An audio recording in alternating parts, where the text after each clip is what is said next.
Hello, welcome to another episode, my queen. How are you doing today? So, before we go into the episode, I have something very exciting to share with you. You may have seen this on my social media, you may have not. However, I'm going to share it here and I'm going to share it everywhere because I'm so freaking excited. It's going to be incredible. I am hosting a free 3-day Body Love Binge group coaching experience that is going to be different to the previous one I did a couple of months ago, which was a 5-day Body Love Binge. It's going to be different to that one because I'm all about always delivering valuable content and making it different. And as I learn even more, I share it with all of you guys. And this is going to be on Friday, the 12th of May. We're going to kick off at 5:30 p.m. UK time. Allow 2 hours for every single call, by the way, because we're going to be covering a lot. So it's going to be from Friday the 12th, it's going to be Saturday the 13th, and it's going to be Sunday the 14th of May. And all the details and all of that, I will post the link below so you can see the days and the times and exactly what we'll be covering. But just to give you some idea, day one is called If Not Dieting, Then What? I talk about intuition eating. Notice I haven't said intuitive eating, there's a difference. So we're going to be talking about intuition eating, if not dieting, then what? And I'm also going to be going in depth about the mindfulness and body awareness. Day two is going to be all centered around body image. Going to be talking about the fear of fatness and the psychological drivers of body image and emotional nervous system regulation.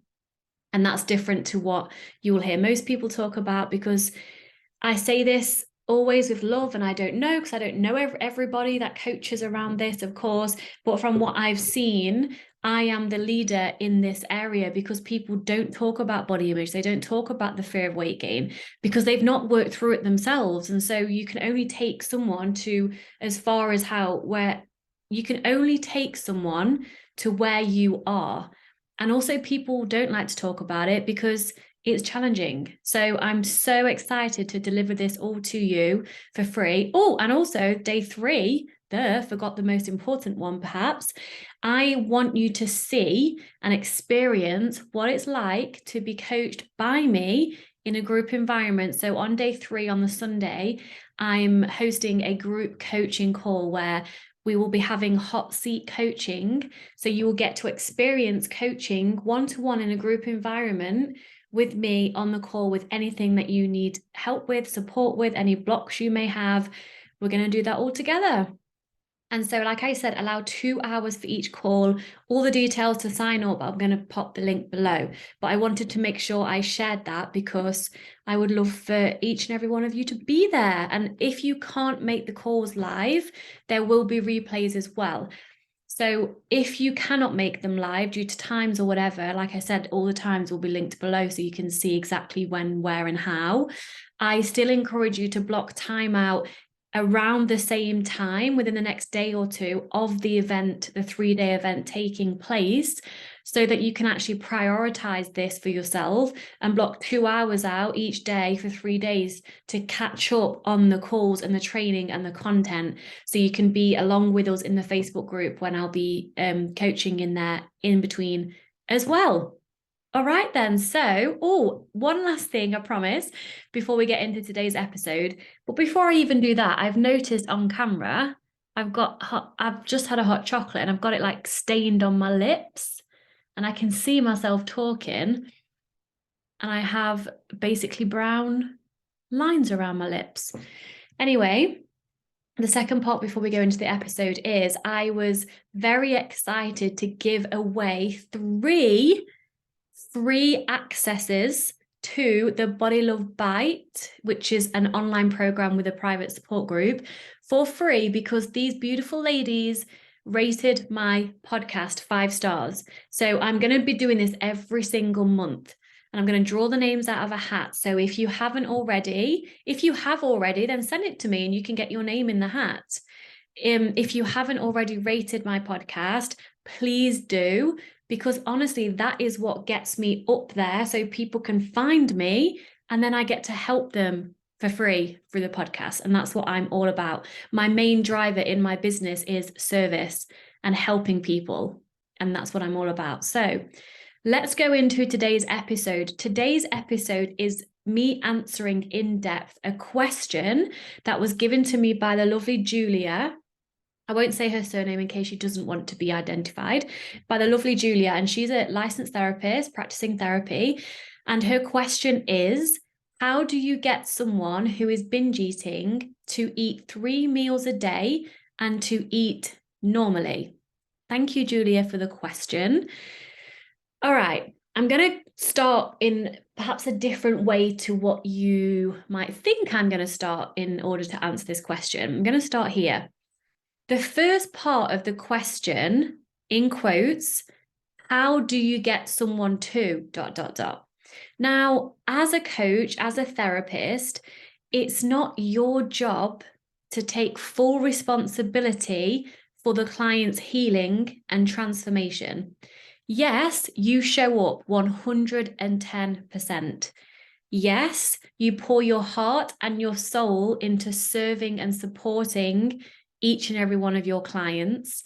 And yes, you take full responsibility for your part in the coach-client or therapist-client relationship. But it's not your job to get someone to do anything.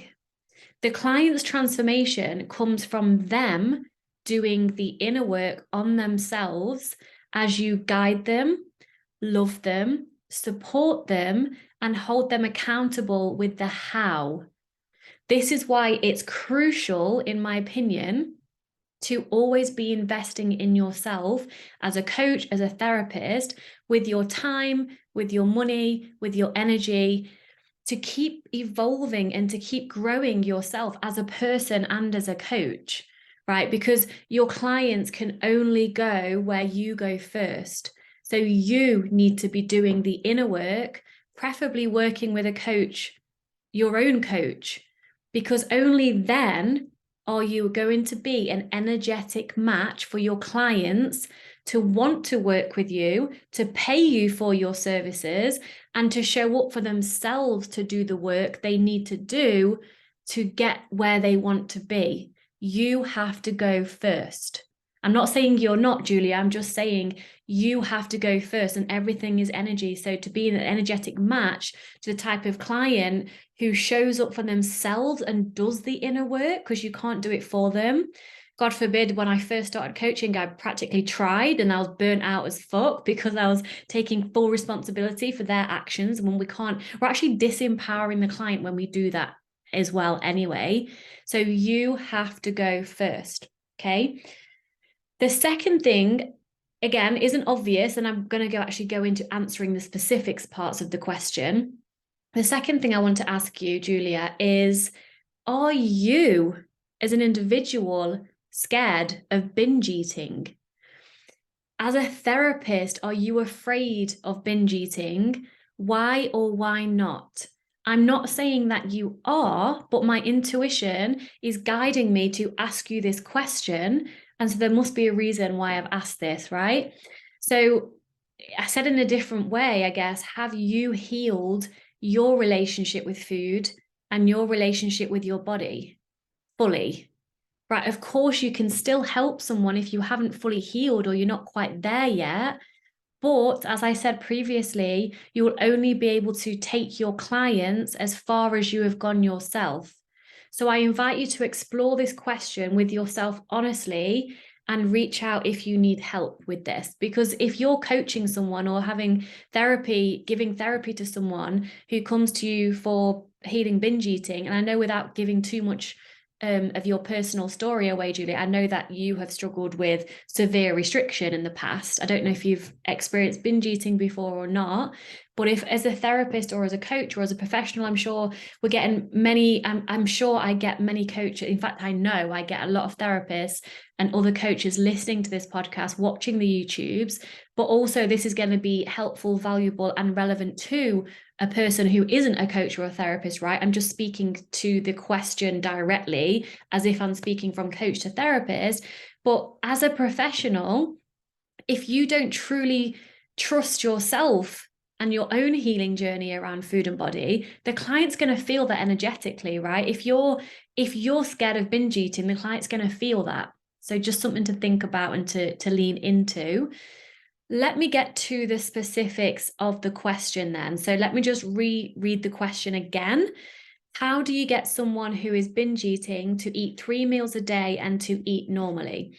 I want to go into what exactly is binge eating, okay? Because most professionals actually confuse binge eating with emotional eating and vice versa. Binge eating and emotional eating are different things.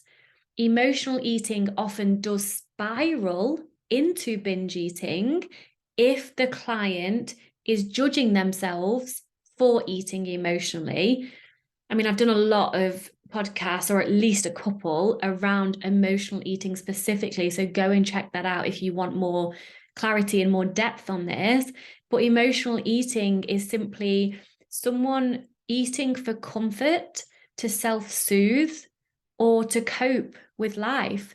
Studies actually show, and if you want the studies linked to this, it's in the book Health at Every Size by Linda Bacon, now Lindo.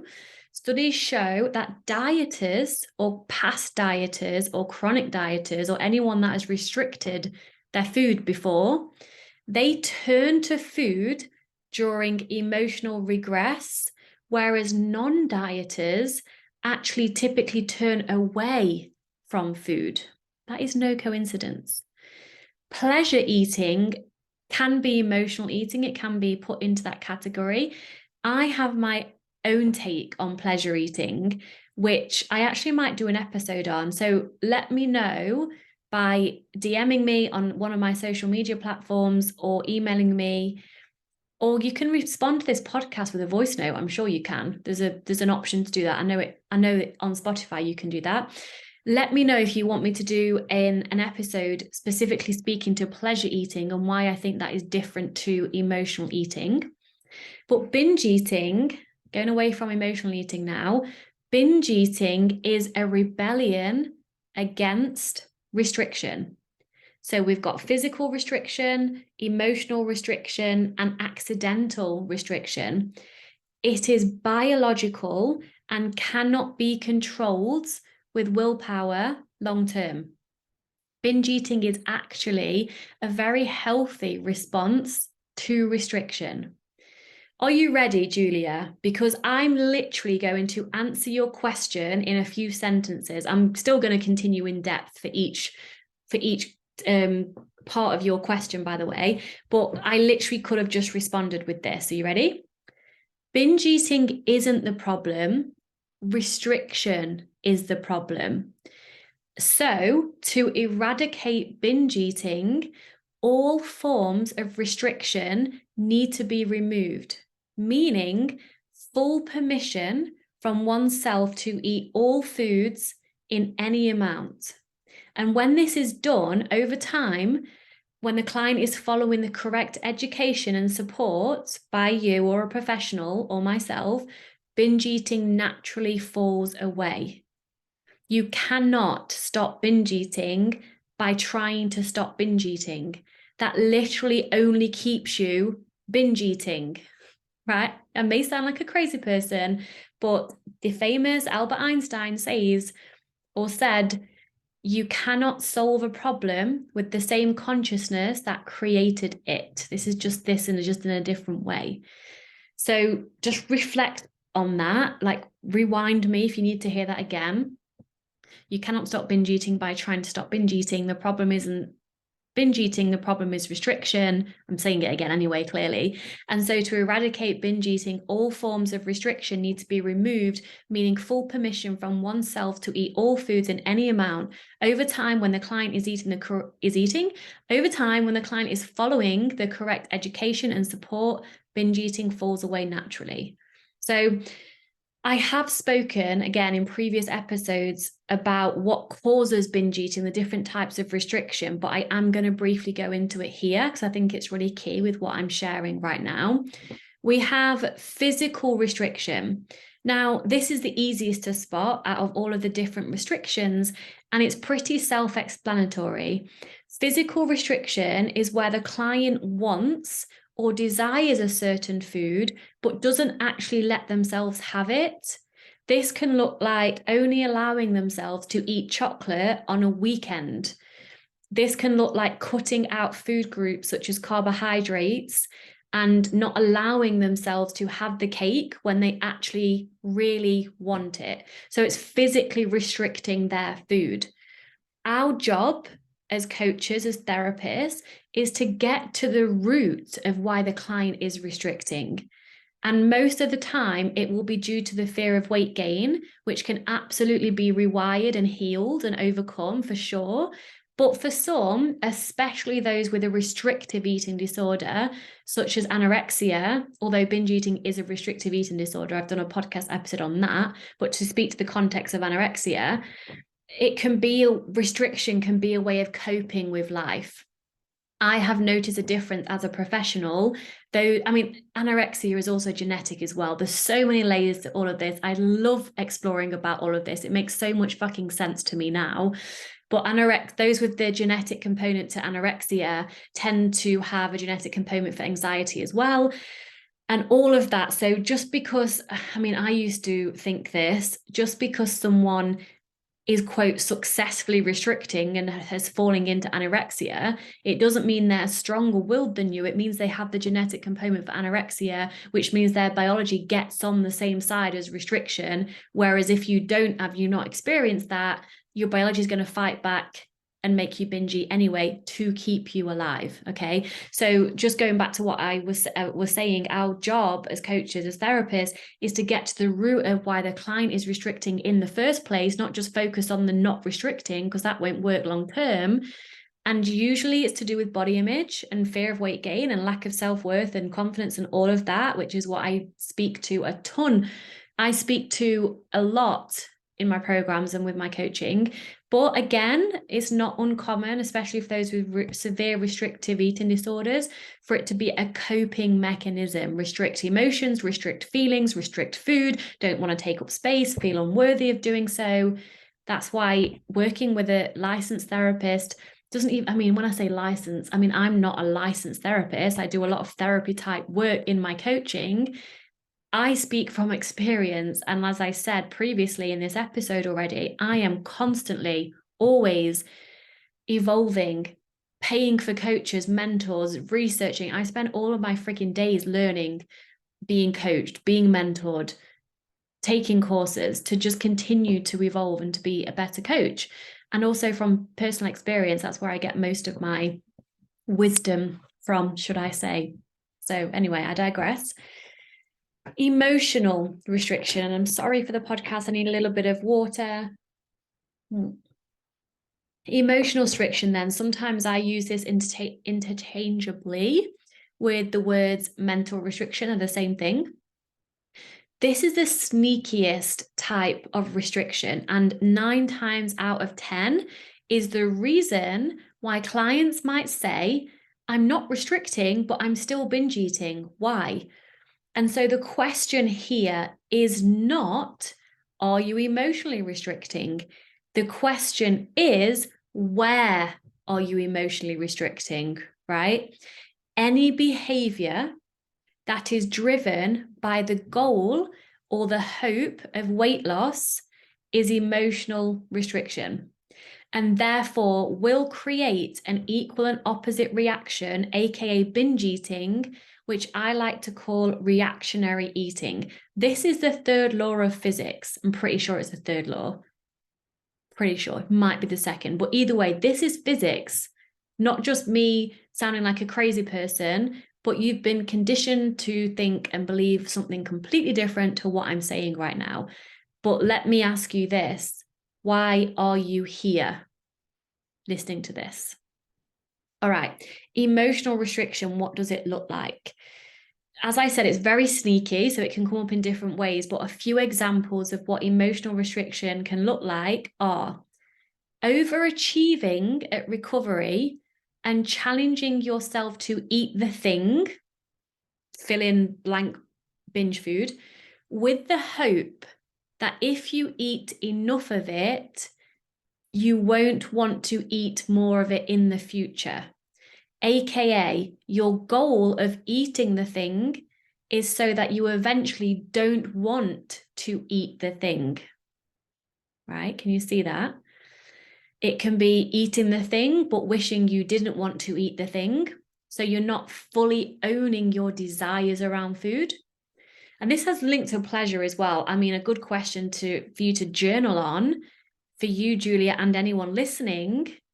What is your relationship to pleasure in general? I feel like pleasure episode coming on, do you? It can look like any form of food rule, around when you eat something. For example, I can eat as much chocolate as I like and as I want to, but only in the evening or only at the weekends. That's still restriction. Not buying the food thing to keep in the house because you're afraid that you will eat it all. So you're restricting yourself in your environment. That's emotional restriction. Justifying what you're eating in any way. For example, oh, it's my birthday, or I've been to the gym. That's justification for enjoying food. That's emotional restriction, which will create an opposite and equal reaction to said restriction, aka a binge, aka reactionary eating, aka this is why you're still binging. Having any kind of judgment towards your food choices, even positive judgment, meaning if you feel good because you said no to dessert today, it automatically gives birth to the opposite of that. Feeling bad for having dessert even when you decide you want it. Even if you're not consciously choosing to feel bad, if you're feeling good for not having it, we live in a dualistic world. The opposite is automatically birthed and created. And what other example did I give? Yeah, this is a main one. Eating what you want, but feeling fearful of potential weight gain.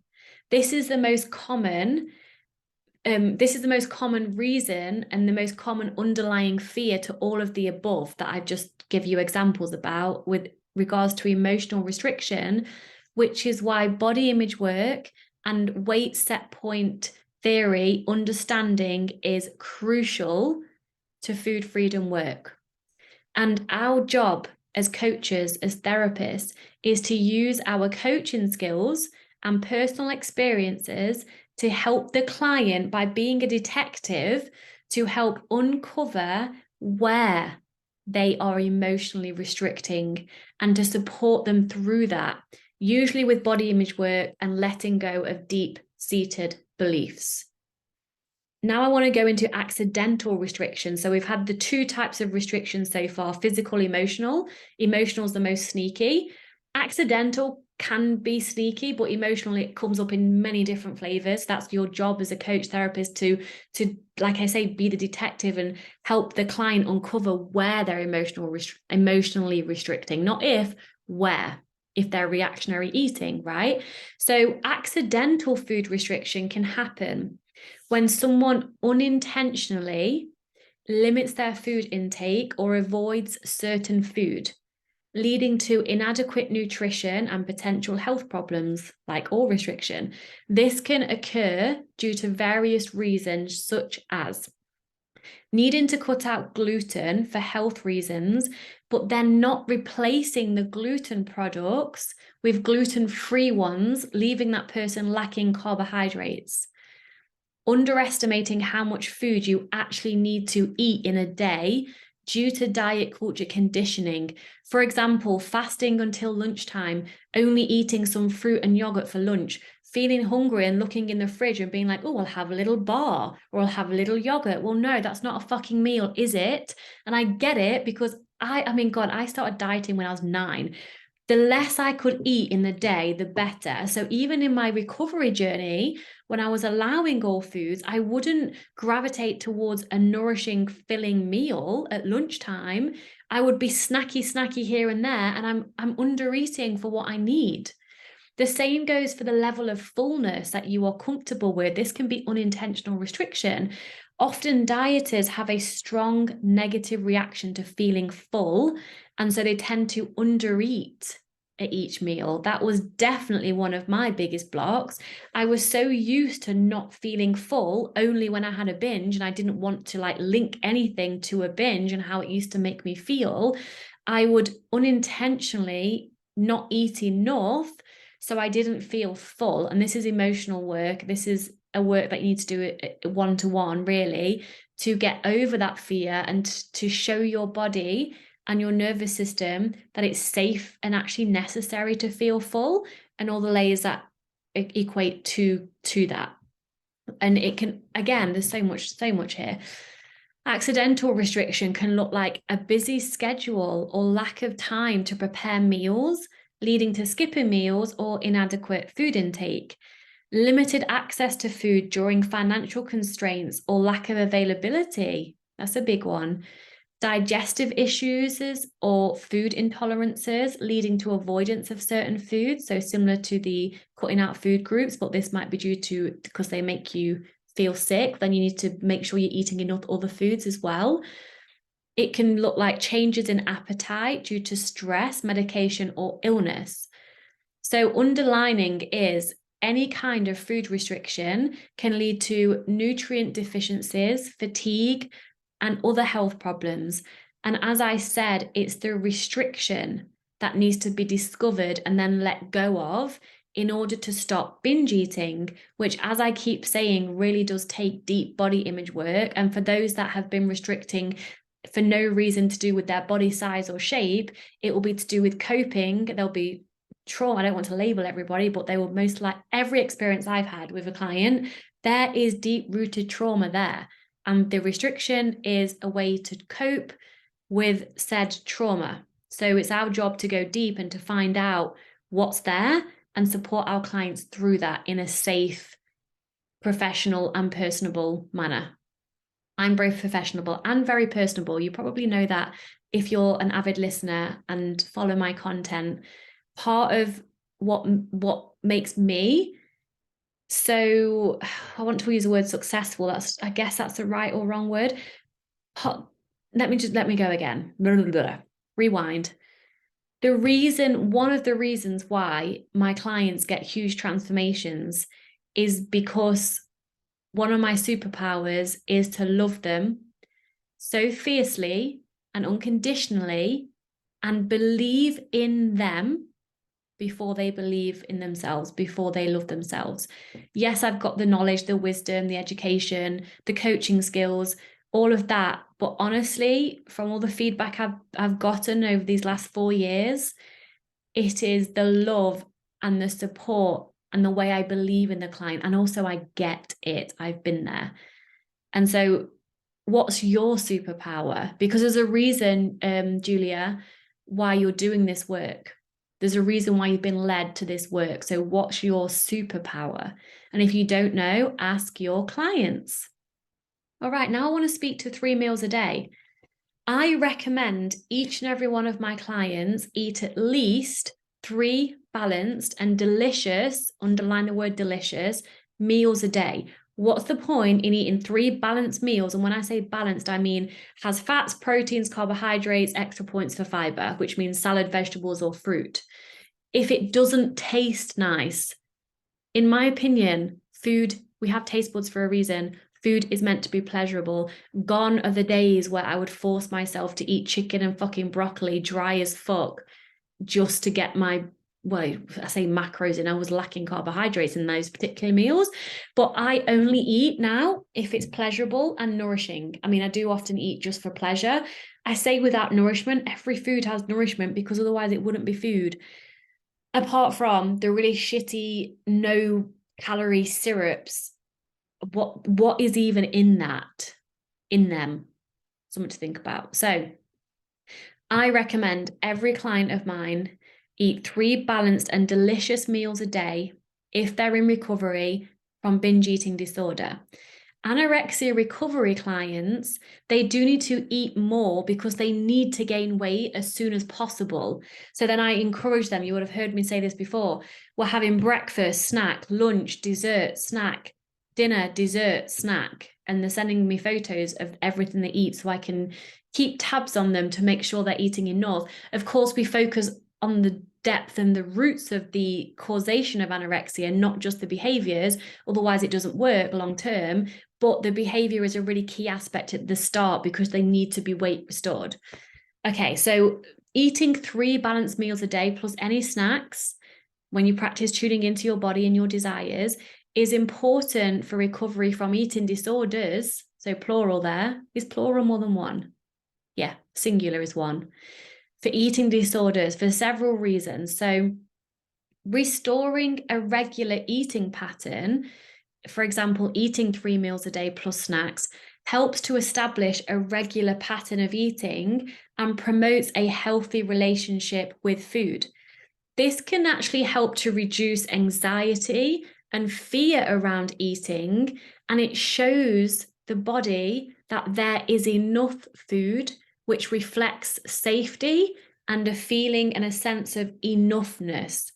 Food is abundant. You're going to be fed regularly. It's okay, etc. That's really, really important. Also, a benefit of eating 3 meals a day, it provides adequate nutrition. Eating 3 meals a day ensures that the body is receiving enough energy and enough nutrients to function properly. And this also helps to improve physical health and mental well-being. Who doesn't want that? And again, speaking to diet culture, referring back to that, diet culture have conditioned us to believe that we need way too less food than we actually do. So don't compare the shitty meal plans that are in Closer magazine. I mean, I don't even know if they're still in there anymore, probably. Lose 10 pounds in 10 days, whatever. Bikini diet is bullshitting around the world this time. Don't compare what you're eating or what I'm asking you to eat to that. Tune into your body. Again, unless you have anorexia, your signals have gone, that's something different. But anything else, tune into your body's signals and trust that your body knows what she wants. You might judge it thinking, how can I be hungry again? This is so much. Surrender, relax into it. Your body has got you, okay? Improving metabolism, eating, and this doesn't mean just so you can lose weight, by the way, which is probably where most of your minds have gone to right now. Improving metabolism, eating 3 meals a day can help your metabolism to get fired up and working properly again and having your digestive system back on point. And it also helps with your energy levels and reduces fatigue. And eating 3 meals a day supports your recovery goals because it can help to give structure into your life and into your day and helps to maintain progress over time. And as a therapist, as a coach, I recommend that you have your clients report back to you daily. Or if you're a therapist, I'm sure this is impossible to have your clients do this because you don't work the way a coach does. That's why I became a coach, because my clients can message me every day. Therapists don't work like that. But at least if you're a therapist, have your clients report back to you weekly with how this has been going in terms of nourishing themselves, because this helps hold them accountable for nourishing themselves and for eating regularly and getting into the habit of doing so. So it's just a natural thing that occurs in their life going forward as they continue to heal their relationship with food and actually start to live in food freedom. The last thing I wanted to speak to is normal eaters. So part of the question was how to get a client to eat normally. Well, what is normal eating? I'm going to give you my definition of normal eating. Normal eating is a way of eating that is flexible, enjoyable, and nourishing. It does involve listening to your body's hunger and fullness cues, eating a variety of foods and not feeling guilty or ashamed about food choices. Normal eating also involves being attentive to the social, emotional, and cultural aspects of food and eating, and being able to adapt to different situations and environments around food. It is important to note that normal eating can look different for every individual, as everyone's needs and preferences are unique. In bold, I've written here, normal eaters do not try to control their food. I'm going to say that again. Normal eaters do not try to control their food. And I'm honestly going to say it one more freaking time. Normal eaters do not try to control their food. For me, normal eating is easy, it's relaxing and pleasurable. Easy, relaxing, pleasurable. I've only been able to get where I am now in terms of seeing me as a normal eater and having food just be easy and pleasurable and relaxing by me doing the inner work that I've done over the years to heal my relationship with food and my body. And so if you, the listener, the watcher, and obviously I'm still speaking to you, Julia, as well, like I know you're on your own journey and you're doing your own thing, but anyone that's listened and that has watched this, that has got a lot of benefit from me answering your question, Julia, thank you, and you want to heal your own relationship with food and your body, then reach out to me. There are different ways that you can work with me. My signature program, the Body Love Binge, is based on a group coaching aspect. And so just the details of this are on my website, but just to give you some context of what to expect, we meet on a coaching call, a group coaching call every other week. So we have bi-weekly coaching calls indefinitely for a lifetime, which nobody out there offers this. This is why I'm different too. It's the gift that literally keeps on giving. And I'm so confident in what I do. I know that you won't need to be on calls in the future because you would have got what you needed out of the calls. Some clients still do show up anyway on the calls, like months, years down the line, because I'm also a life coach. I can coach you on anything. And that's really special. My speciality is eating disorders, body image, and self-love, but I'm also a life coach. I can coach on a broad aspect of different topics. So you get to just show up every other week if you want, forever, for the lifetime of the program, for a coaching call. There's a private group that is away from social media purposely away from social media. It's a very intimate group where we're in there daily having a chat. I'm coaching you through any struggles, written and with voice notes. You also have the Body Love Binge online program, which takes about 4 months to go through. You have lifetime access to that.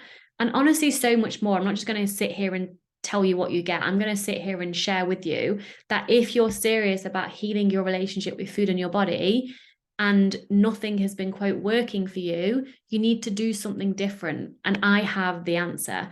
Or you get your whole money back. That's how confident I am in what I do. You get your whole money back if you don't think it works for you. I've had one person ask for their money back, and that was before I changed the terms and conditions. And I now say after 120 days, she signed up one day and the next day she changed her mind and wanted the money back. She didn't even go in the program. It was literally within 24 hours, she changed her mind. And that's the only refund I've ever given because what I do works. So come and join us. If you do want more one-to-one support, I have a limited capacity for one-to-one coaching. And I say it's limited because when you work with me one-to-one, it can be a big investment for some people. You get me, I serve you as my person to serve. So it's very highly supportive, and you get all the access to all of my programs, all my online programs, my group coaching programs indefinitely for the rest of the programs. Even after one-to-one is finished, you get me for 4 months, WhatsApp every day. Every other week, we have a one-to-one coaching call, and also so much more. And don't forget to join the free 3-day Body Love Binge. Links are below. If you have a question you want me to turn into a podcast episode, that's my most favorite way to serve you. Let me know. Much love. And I will see you next time. Bye-bye.